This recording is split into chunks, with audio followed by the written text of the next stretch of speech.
On the night of his coronation, an offering was sent from the rival kingdom of Northwood. A peace offering, they called it. Under the flickering candlelight of the royal bedchamber, the figure's silken tunic was artfully undone. "Julian," a low voice murmured, "I've come to join you in marriage." Julian pulled the thick velvet covers up to his chin, retreating to the far corner of the massive bed. This was no diplomatic gift. This was Alexander, the crown prince of Northwood, the very man who had made his years as a political hostage a living hell of confusion and torment. When word had arrived that Northwood was sending a beauty to seal their new treaty, Julian had assumed Alexander had finally found some use for one of his many royal cousins. He never imagined, even after disrobing and settling into bed, that the person sent to attend him would be Alexander himself. He demanded to know if Alexander had lost his mind. For the crown prince of Northwood to appear here, in his private chambers, on the very day of his ascension to the throne of Southcrest, was an act of profound madness.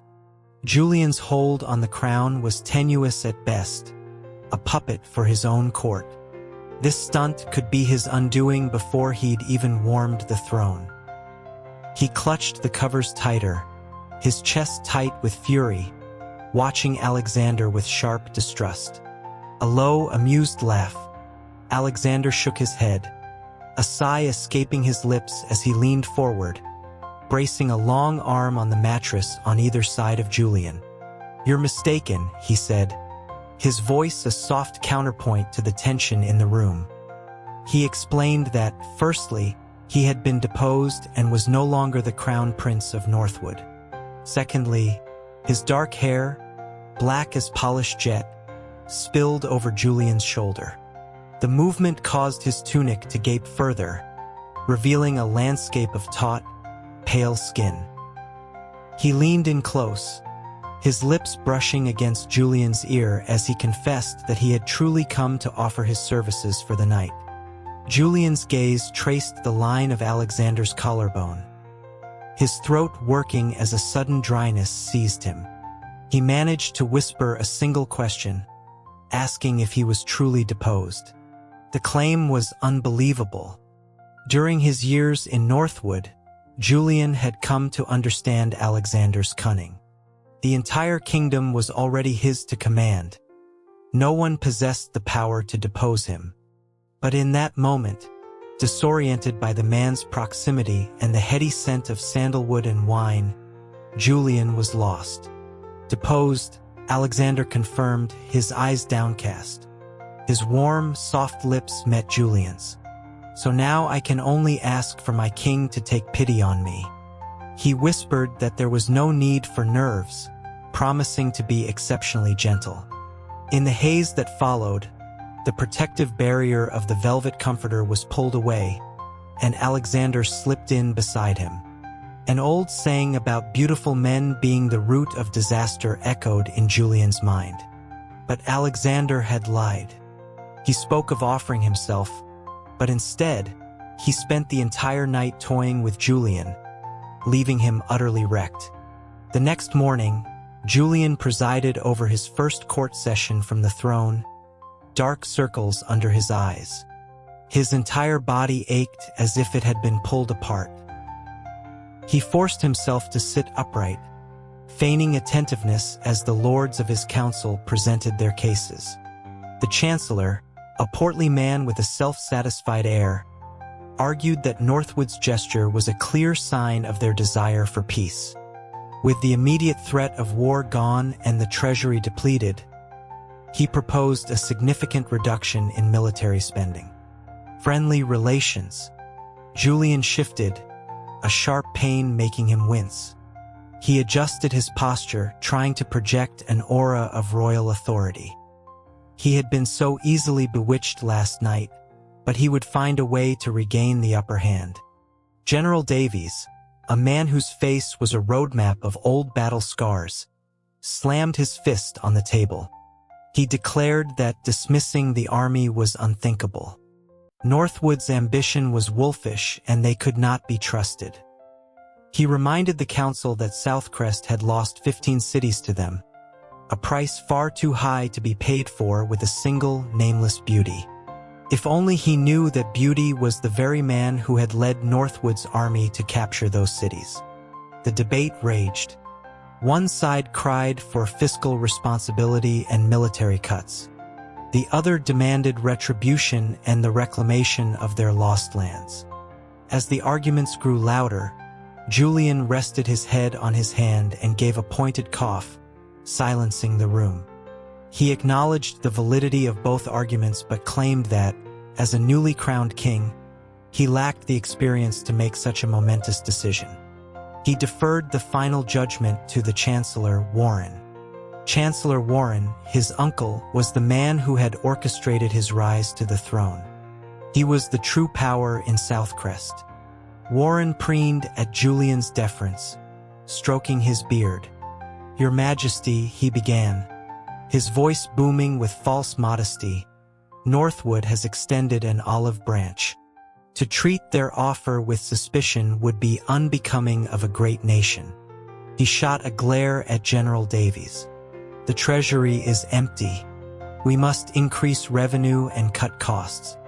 I propose a 10% tax increase and a commensurate reduction in military funding." It became clear. Northwood's gift could only have arrived so promptly with his uncle's involvement. Perhaps a secret allegiance had already been formed. The depleted treasury was merely a convenient excuse to disarm the kingdom. Julian gave a placid nod, a cold smile hidden behind his neutral expression. "But uncle," he thought, "do you have any idea who they sent?" Warren, oblivious, took Julian's nod as a complete victory. "Furthermore, Your Majesty, the royal harem is empty. Granting this beauty from Northwood a formal title would be a fine display of our sincerity." Julian's jaw tightened. A title? Royal concubine of ruin? Before he could invent an excuse, General Davies erupted, calling Warren a vile sycophant. He questioned how the security of Southcrest could be dependent on bedroom politics. He knelt before the throne, his voice ringing with passion, pleading with Julian to remember their strength and fight to reclaim the 15 cities. Warren's face turned a shade of purple. The general was a brave man, but his continued defiance would get him killed. Julian could not afford to lose such a loyal commander to a traitor's scheming. He let out a long, deliberate yawn and waved a dismissive hand, adjourning the court. The matter would be discussed another day. For now, they would proceed as the Chancellor advised. He was a puppet, but he was not a fool. The cities would be retaken, but first, he had to deal with a certain guest with ulterior motives. Last night, upon realizing Alexander's identity, Julian had replaced all the servants in his wing with his most trusted staff. After their chaotic night, he'd had the man confined to his chambers. For now, his identity remained a secret. "Where is he?" Julian asked the head housekeeper, a stern woman who had served his family for decades. She reported that the gentleman was bathing and had refused any assistance. Her gaze on Julian was a mixture of concern and something unreadable. "Your Majesty, your voice sounds strained. Shall I summon the royal physician?" A hot blush crept up Julian's neck. He cleared his throat, the sound raw. He was certain the servants outside his door had heard everything. "No need," he muttered, hurrying toward the baths in the rear of the royal suite. He pushed the door open. Steam clouded the air, but the large marble tub was empty. He called out Alexander's name. Without, a powerful form shot out of the water, strong arms wrapping around his waist and pulling him under. Sputtering, Julian found himself pinned against the side of the pool, his formal robes soaked through, while Alexander kissed him deeply. "You took your time in court," Alexander murmured when he finally broke the kiss. His hands remained locked on Julian's waist, pulling him closer until their bodies were flush against each other. Why work so hard when you have Chancellor Warren to worry about everything for you? His smile was playful, his eyes glinting. Droplets of water traced the sharp line of his jaw, rolling down his chest.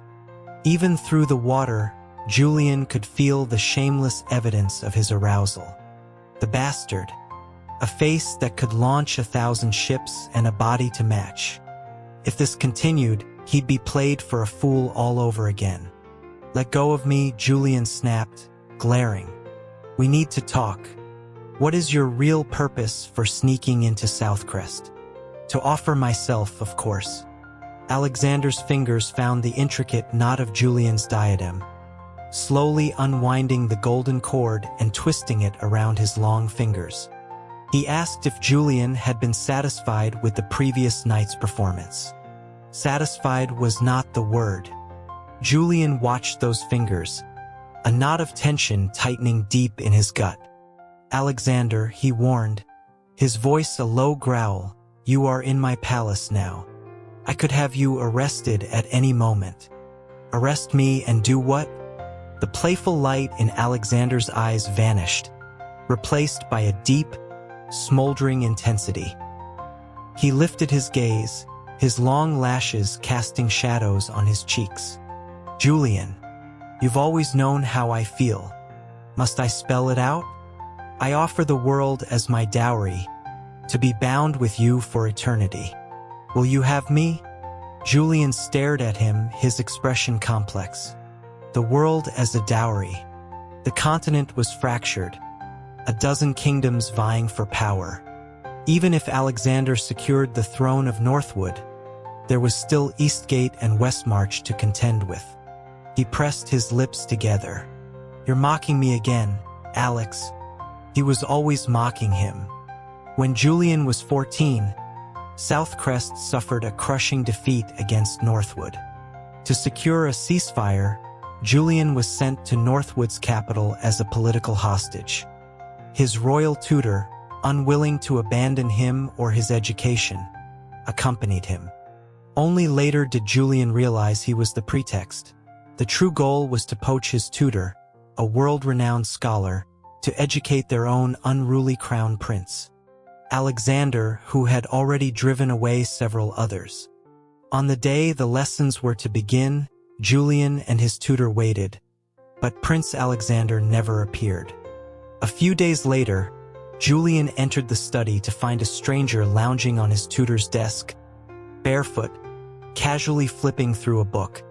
The figure wore a tunic of moon-white silk, their black hair held back by a simple gold ribbon. The face was breathtaking. Julian should have rebuked the stranger for their impertinence, but he found himself holding his breath. He had seen beauty before, but nothing like this. Sensing his presence, the figure looked up. Julian, flustered, quickly bowed. Julian of Southcrest. Forgive my intrusion, princess. I was unaware you would be here. Only a favored princess would be allowed such freedom and finery within the royal grounds. A soft laugh. Princess? Julian looked up, confused. The figure had hopped off the desk and was now standing before him. Indeed, I am the eldest princess. My brother, Prince Alexander, refuses to study, so I came to see what all the fuss was about. Those beautiful eyes studied him with open curiosity. So you are the prince from Southcrest.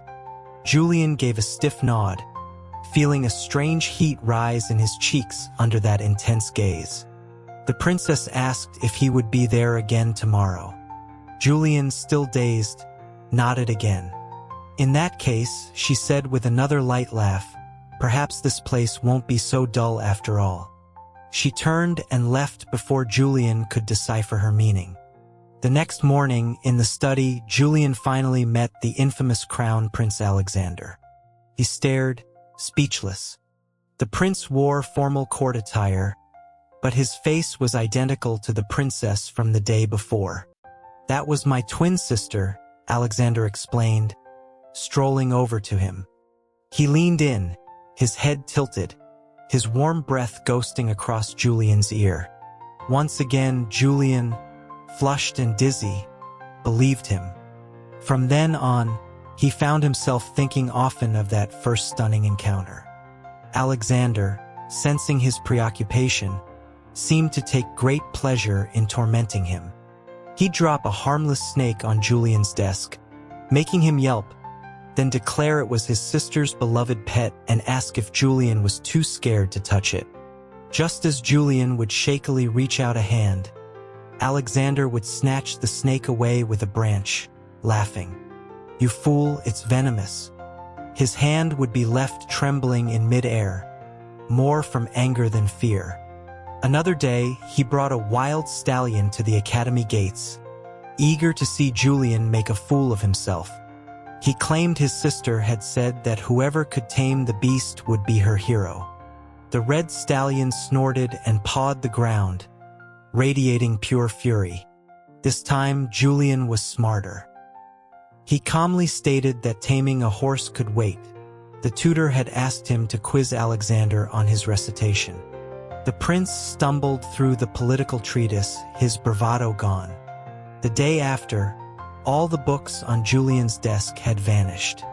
"Today, I'll be the one quizzing you," Alexander announced with a smirk. "Do well, and I'll have my sister reward you personally." Julian simply glanced at him and took his seat. Alexander grilled him on a dozen different texts. Julian recited them all flawlessly, from memory. He then asked if Alexander wanted him to continue, offering to recite them backward. Alexander threw the book down, utterly defeated. But his sister never came. Months later, at a palace banquet, a group of young Northwood nobles cornered Julian in the gardens, taunting him. "Southcrest dog. Useless weakling. At home, he was a prince. Here, he was nothing." He curled into a ball on the ground, bracing himself for the kicks and blows. Suddenly, the sharp crack of a whip echoed above him, followed by cries of pain. "The prince, who gave you dogs the courage to touch him?" Another crack of the whip. The boys fell to their knees, begging for mercy. "Get out." Silence fell. A hand was offered to him. Julian hesitated before taking it, allowing himself to be pulled to his feet. He looked up and froze. It was Alexander, but he was dressed in a moon-white silk tunic, his hair down. He looked exactly like the princess from their first meeting. Even Julian wasn't foolish enough to be deceived any longer. He stared for a long moment, then, for the first time, abandoned all decorum and turned to walk away without a word. "Julian, wait!" Alexander scrambled after him. "I was just teasing you. You didn't actually believe it, did you? Don't be angry. What do you want? I'll give you anything." He pleaded for a response, even reminding him of the tutor's upcoming exams. Julian ignored him for days, but the nobles who had bullied him never bothered him again. During Northwood's autumn hunt, a major display of military prowess, Julian was required to attend. He sat in a corner of the viewing stands with other hostage princes. As Northwood's power grew, so had their collection of political pawns. A prince from Everton, Liam, was a quiet, scholarly boy like Julian, and they often talked. As they spoke, Julian felt a sharp, piercing gaze fixed on them. "Father," Alexander's cold voice cut through the crowd's chatter. "I propose the guest princes join us in the hunt this year." The king of Northwood roared his approval. Julian's skills with a horse and bow were average at best, but he wasn't worried. He still pictured Alexander as the boy who couldn't recite a simple text, not as a warrior. He failed to notice the color drain from the faces of the other hostages. He and Liam had just ridden into the hunting grounds when the thundering of hooves sounded behind them. Alexander, a falcon on one arm, galloped between them, forcing their horses apart. He reined his stallion in sharply a short distance away and turned, his gaze dark and menacing. The one with the fewest kills will crawl on the ground and bark like a dog. The Northwood nobles hooped and hollered. Alexander knew his people. They were expert hunters. None of them would come in last. The other hostages, who had moments before been a united front, scattered into the woods, desperate to avoid the humiliation. "Julian, I must go," Liam said, his face pale as he glanced at Alexander. He gave Julian a quick bow and spurred his horse on. Soon, only Julian and Alexander remained at the entrance to the woods. Alexander's dark eyes followed Liam's retreating figure before he let out a soft, contemptuous sound. He turned to Julian. "See? None of them are to be trusted." His voice softened. "Stay with me. I'll make sure you have the most game." "Thank you, Your Highness, but I'll be fine," Julian replied coldly. The memory of his long-held foolishness was still fresh. Besides, they were both just 14. He couldn't imagine Alexander was that much more capable than he was. But Alexander insisted on riding alongside him. Julian aimed at a pheasant and missed. He aimed at a rabbit and missed again. He could hear Alexander smothering a laugh behind him. Julian glared back, just in time to see Alexander raise his bow and, with a single fluid motion, fell a running deer. Before Julian could react, a second arrow flew from Alexander's bow, this time aimed directly at him. It whistled past his cheek. A cry of pain came from the bushes behind him. "Assassins!" Alexander drew his bow again, shielding Julian with his body.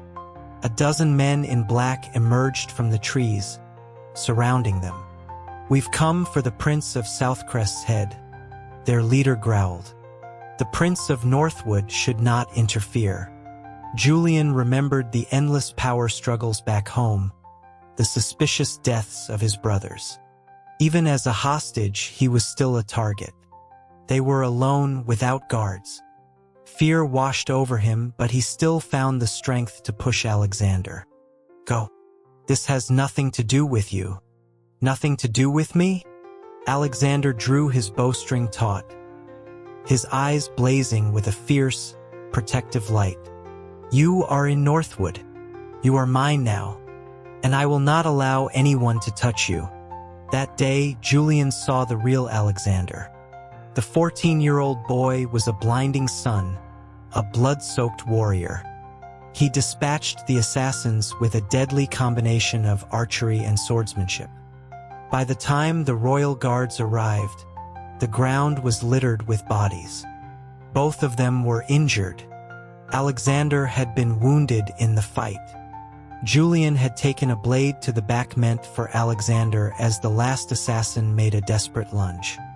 Back at the palace, Alexander never spoke of who the assassin's true target was, and forbade Julian from doing so.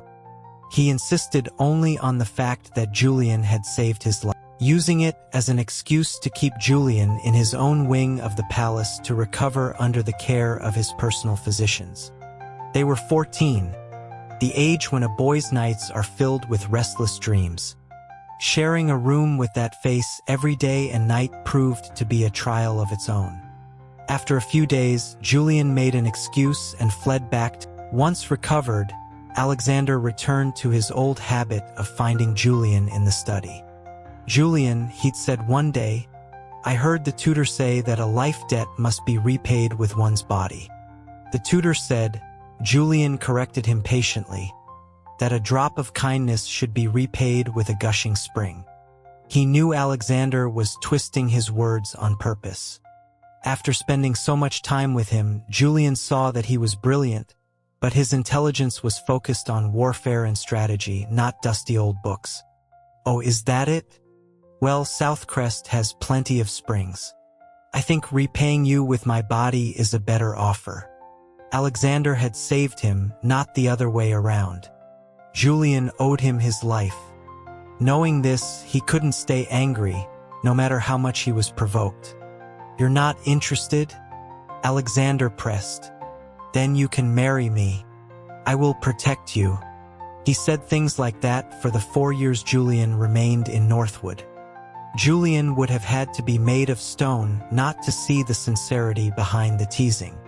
If they had been common boys from the same land, perhaps he would have accepted long ago. But their homes were two nations perpetually on the brink of war. So Julian began to avoid him. And now he had finally escaped back to Southcrest, only to become king. And still Alexander had followed him. A king does not lie. Alexander captured the hand Julian had used to push him away, bringing it to his lips for a series of soft kisses before pressing it flat against his own heart.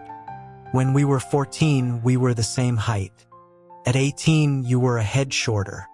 Now, his chest was broader, his limbs longer. The 2 years apart had honed him into something devastating. Julian's hand tingled against the smooth, hard muscle, and his mind began to wander. He forced himself to focus. You've been deposed. What good is your talk of conquering the world now? A strategic retreat. To clean house. Alexander's smile was dismissive. Julian knew it was true. Alexander had first led an army at 16. In a few short years, his victories had made him a legend, the undisputed war god of Northwood, with the entire military in his pocket. This story of being deposed was just a feint, a move on a much larger chessboard. Julian's hand slid lower, tracing the ridges of his abdomen. Alexander's eyes darkened. He leaned in again, his voice dropping to a husky whisper. And you, Julian? Now that you are king, what are your plans for Chancellor Warren?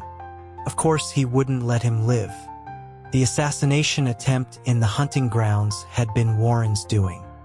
At the time, his uncle had been backing Julian's younger brother for the throne. He needed Julian, the eldest, out of the way. But then his brother had died of a sudden illness, and Warren's ambitions had shifted back to Julian. Warren thought his involvement was a secret, but Julian had uncovered the truth long ago. Julian explained his plan quietly. He had been secretly gathering evidence of Warren's corruption and treason, intending to rally the noble houses to formally impeach him when the time was right. Their breath mingled. Alexander's lips brushed against his. Such a gentle approach, my king. I fear it won't be enough to remove him in one fell swoop. Let me help you. The soft contact sent a shiver through Julian. He bit gently at Alexander's lower lip. Help me? Fine. Start by returning the 15 cities. Patience. I took those cities to help you. He removed Julian's diadem, tossing it to the edge of the pool along with the ruined royal robes. This crown is too small for you. I'll get you a bigger one someday. Julian was lost in the swirling water as Alexander took him again. Afterward, Alexander carried him back to the bedchamber, then vanished into the night. A month later, Northwood's army amassed at the border. Without the buffer of the 15 cities, the first lands in their path belonged to Chancellor Warren. The Chancellor was apoplectic, screaming about Northwood's treachery while scrambling to send all his personal forces to the front lines. With his uncle's power base distracted, Julian made his move. He presented his evidence to the royal court. Warren was arrested, and Julian swiftly purged the government of his loyalists. That autumn, the former chancellor was executed for treason. Julian was finally, truly, the king of Southcrest. Northwood's army withdrew, but the 15 cities remained in Alexander's hands. Your Majesty, Northwood is treacherous. We beseech you to expel that foreign temptress from the palace and choose a queen. A delegation of old ministers knelt outside his study. Alexander's comings and goings were ghost-like, and Julian had to maintain the fiction of his identity. He had let it be known that he was infatuated with the beauty from Northwood, keeping them sequestered in his chambers. Since consolidating his power, These ministers, ostensibly worried about his virtue, were really just angling to become his father-in-law. Can you really stand their whining? From atop the massive mahogany desk in his study, Alexander had Julian pinned, sending scrolls and documents scattering to the floor. The ministers outside fell silent. Unfazed, Alexander leaned down to kiss him, whispering a provocative question about whether he was enjoying himself, and suggested he cry out. Knowing a crowd of his most powerful lords was just outside the door, holding their breath, only seemed to excite him more. Julian's face was flushed with a mixture of pleasure and fury. He hissed that Alexander was a bastard and asked when he would stop. Alexander laughed, brushing damp hair from Julian's forehead.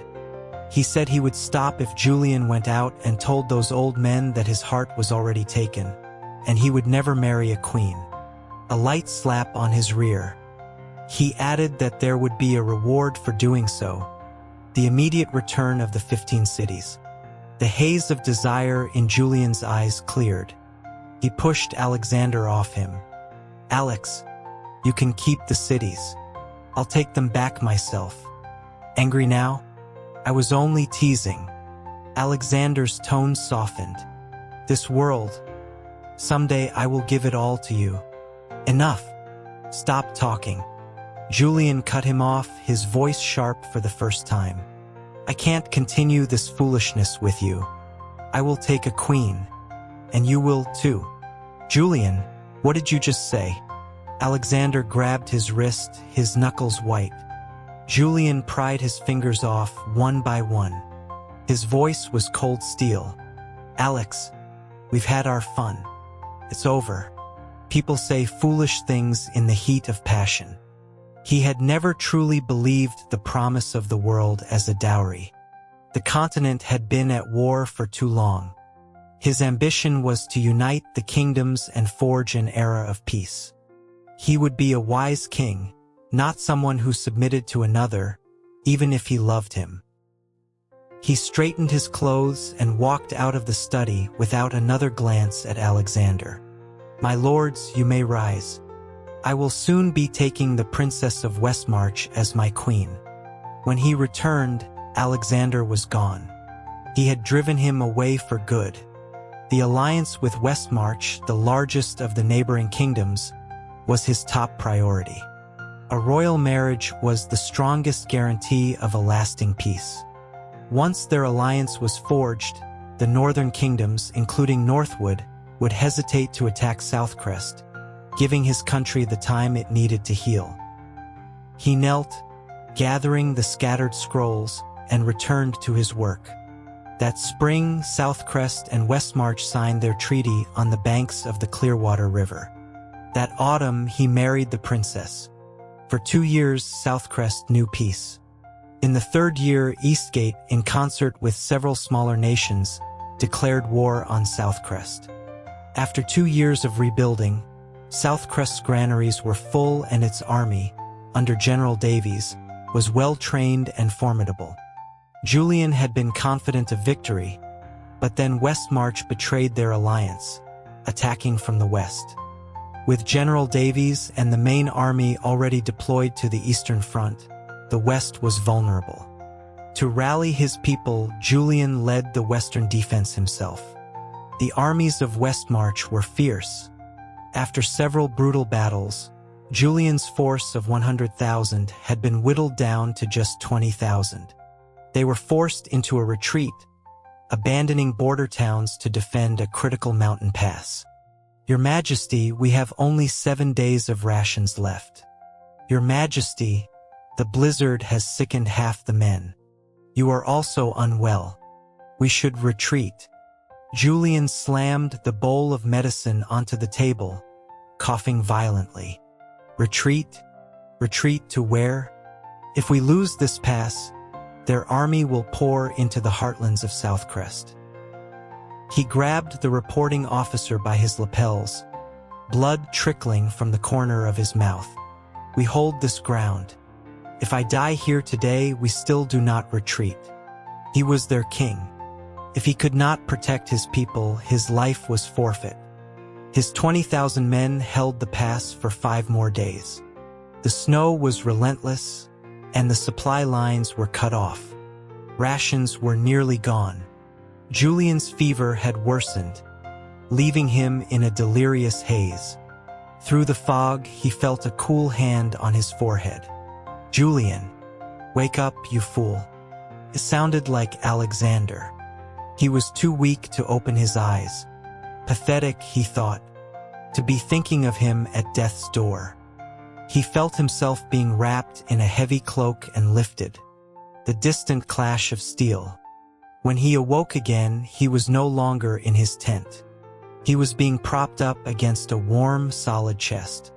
A hand with long, elegant fingers brought a bowl of medicine to his lips, but instead of offering it, the person took a mouthful, then tilted Julian's chin up and fed it to him. The bitter liquid was transformed into something warm and intimate. "Alex," he breathed, his eyes focusing. He looked thinner, the line of his jaw sharper than ever. When he saw Julian was awake, his expression turned to ice. "Impressive, Julian.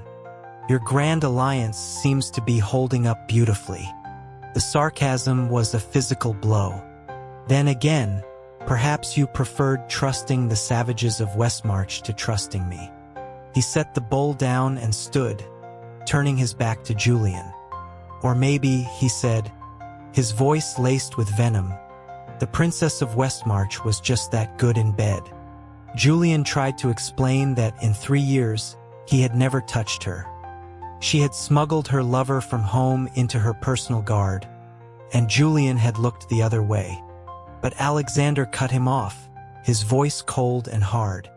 "It's too late for regrets, Julian. You are my prisoner now." He swept out of the tent. 2 healers entered shortly after. Julian recognized one as his own army's chief physician. His mind, already frantic about the state of the war, was now reeling from Alexander's words. He grabbed the doctor's sleeve, demanding to know what had happened to his army and to Westmarch. The doctor bowed respectfully. "Your Majesty, Westmarch's army has been repelled by Northwood. For now, only you and I have been captured." He learned that Northwood had used Westmarch's invasion of Southcrest as a pretext to launch a full-scale assault on Westmarch itself. Their army had been forced into a hasty retreat, only to be ambushed and decimated by a second Northwood force. Of their 200,000 soldiers, less than a quarter made it home. Alexander's main army was now closing in on Westmarch's capital. And Alexander himself had not led that attack. It had all been part of a larger plan. He had come here with only 5,000 cavalry, for the sole purpose of capturing Julian. After taking the pass, he had made no further move against Southcrest. Instead, he had used Julian's official seal to issue orders in his name, commanding the generals to hold their positions and begin rebuilding their defenses. Alexander kept him confined to his tent. During the day, he was cold and distant, but at night he would slip into Julian's bed, thinking he was asleep, and hold him, kissing him softly. One night, Julian was awake and kicked him onto the floor. "What is your endgame, Alex?" Julian demanded as Alexander climbed back onto the cot, pinning him down. Alexander's breath was warm on his face, his hair still damp from a recent wash. "You're my prisoner, Julian.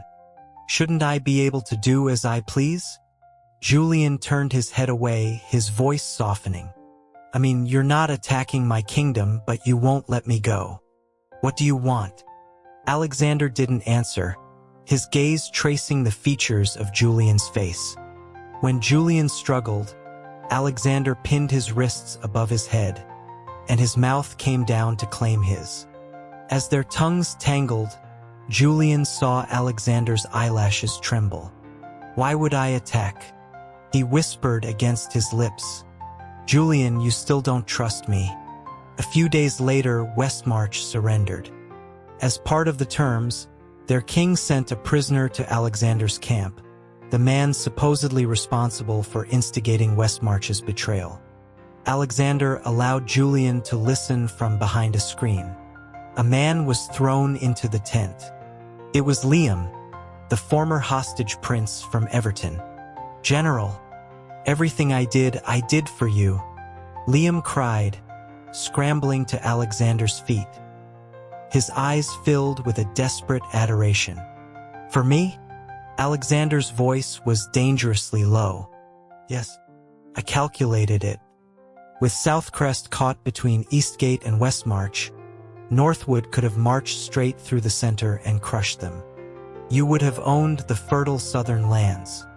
With your army and their wealth, the rest of the continent would have been yours." Liam's voice cracked with a mixture of confusion and pain. "Why did you attack Westmarch instead of taking what was yours for the asking?" Behind the screen, Julian's blood ran cold. Liam was right. Southcrest's central territories had been left undefended. Alexander could have ended the war and his kingdom in a matter of weeks. Why had he taken the long way around? And why had Julian, in all his strategic planning, left his border with Northwood completely unguarded? Was it an oversight, or had some part of him, deep down, never believed Alexander would be the one to betray him? "You still don't trust me." The memory of Alexander's hurt whisper echoed in his mind. Did he? Didn't he? His heart gave a painful throb. "How very thoughtful of you, Prince Liam," Alexander's voice dripped with scorn. "Not for Northwood, General. For you." Liam confessed that he had admired him ever since their time as hostages. Alexander kicked him squarely in the chest. "Schemes born in shadow? You think I need a coward's plotting to achieve my aims?" Liam crumpled to the ground, his eyes red with unshed tears. "Is it because of him? Because of Julian? He has a queen. He doesn't love you. I would serve you in any way. I would share your bed. You are nothing like him," Alexander snarled, planting a boot on Liam's stomach. "He is a man of honor, a just ruler who loves his people. He is a king. And you are nothing but filth I wouldn't deign to wipe from my heel." Liam was dragged away. Julian stepped out from behind the screen. Alexander turned to him, a faint, sad smile on his lips, and for a moment, he was 14 again, proudly telling Julian, "See? None of them are to be trusted." Julian laughed softly.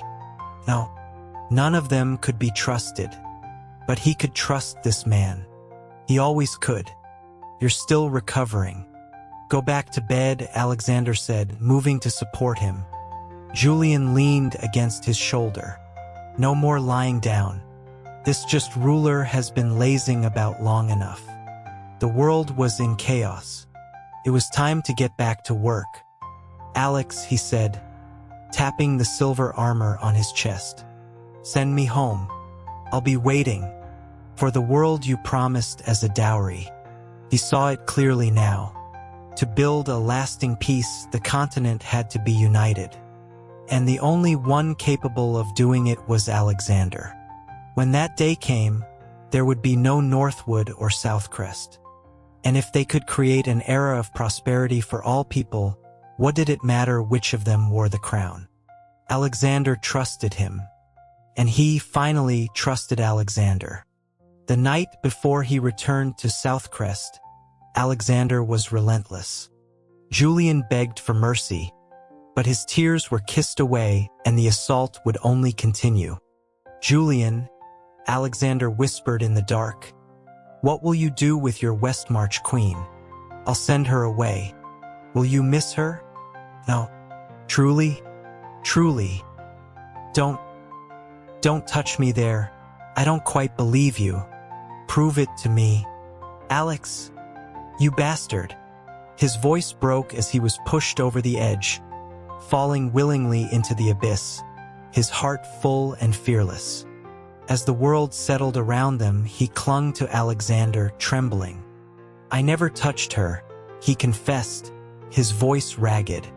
"Not once." "I know," Alexander murmured, holding him tight. 3 years passed. Under Julian's rule, Southcrest grew strong and prosperous. He had the power to retake the 15 cities, but he never did. The policies Alexander implemented in Northwood were often of Julian's own design. The people in those cities were thriving. It made no difference whose flag they flew under. After the Mid-Autumn Festival, Eastgate formally surrendered to Northwood. Alexander had now conquered every other kingdom on the continent. Julian finished his work for the day well after midnight. As he approached his chambers, he found his entire staff of attendants lined up outside the door. He sighed, rubbing his temples. That man was back. But Julian was exhausted. He had no energy for his games tonight. He pushed the door open, and the name on his lips died in his throat. Alexander was lounging on his bed, clad in a sheer crimson robe, sipping from a cup of wine. The alluring lines of his chest and legs were visible through the translucent fabric. As Julian entered, Alexander looked up, his dark eyes locking onto his from beneath long lashes. His lips parted. "Your Majesty, your humble servant has returned to attend you." "Damn him." Julian quickly shut and bolted the door. A sleepless night was a small price to pay. As it turned out, some promises were easier to make than to keep. Alexander truly did keep him awake the entire night. As dawn approached and it was time for Julian to attend court, Alexander personally helped him dress. Then, from somewhere, he produced a new crown. It was not the 9-tassel diadem of a king, but the 12-tassel diadem of an emperor. "Alex, today, Julian, you become the sovereign of this entire land. How does it feel?" Alexander carefully tied the silk cords of the diadem, his eyes soft. "Don't be afraid, your Majesty. From this day forward, I am the sword in your hand. Whatever you wish to do, I will make it happen." He looked up, his gaze caressing Julian's face, then adjusted the crown with a satisfied nod. After faking his deposal, Alexander had never retaken the title of crown prince. Even when the old king died and the entire Northwood court begged him to ascend the throne, he had refused, retaining only the title of general. Julian had never understood why, but he began to suspect. The promise of a world as a dowry had been real, but it wasn't about making Julian his consort. It was about making him an emperor. His eyes burned. Julian wrapped his arms around Alexander's neck and kissed him fiercely. Alexander's breath hitched, and he held Julian tightly, reigning in his own response. "Your Majesty should go to court. The Northwood delegation will arrive shortly to offer their surrender." Julian agreed. As he turned to leave, he looked back with a smile. "My Lord General, what you said earlier, is that still a promise a king does not break?" Alexander, thinking he meant Northwood's surrender, nodded firmly. Of course. He had misunderstood. Julian was thinking of another promise. In the first year of the Anno Domini era, Julian was officially enthroned as emperor, appointing Alexander as marshal of the armed forces. With the new empire just established, they were both consumed by work. Most nights, either Julian was up late with state documents, or Alexander was away suppressing the last pockets of resistance. Months later, when a semblance of order had finally been restored, Julian summoned him. The moment court was dismissed, he had his royal guards seize Alexander and bind him, dragging him to the royal bedchamber. "The Lord Marshal made me a promise," Julian said, smiling as he stalked toward the bound figure. Alexander watched him, a flicker of confusion in his eyes. Julian tilted his chin up. He said, "I could do whatever I wanted. Vengeance is a dish best served cold." After all these months, it's my turn to be on top." He pushed Alexander onto the bed, but in a blur of motion, their positions were reversed. The ropes, cleanly sliced, fell to the floor. Alexander looked down at him, a predator eyeing its prey. "I did say that," he purred, his voice a low rumble. "But I also said I am your Majesty's sword, and a sword must always return to its sheath. Wouldn't you agree, your Majesty?" This was one battle Julian realized with a sigh of delicious resignation, that he was destined to lose for the rest of his life.